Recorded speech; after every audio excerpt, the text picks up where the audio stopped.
Bəs bilirdin? MDB ölkələrinin çoxu uşağın doğulmasına görə pul ödəyir.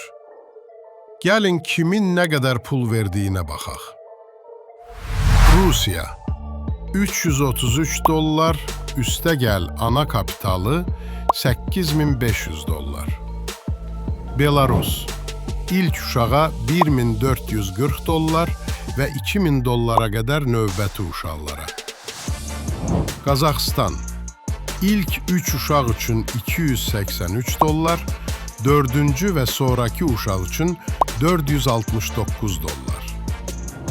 Qırğızistan $46, Özbəkistan $74, Tacikistan $24, Ermənistan $785 başlayır, üçüncü və sonraki uşaq üçün $2500. Və sonda Azərbaycan $353. Bəs sizcə Azərbaycanda bu məbləğ artırılmalıdırmı?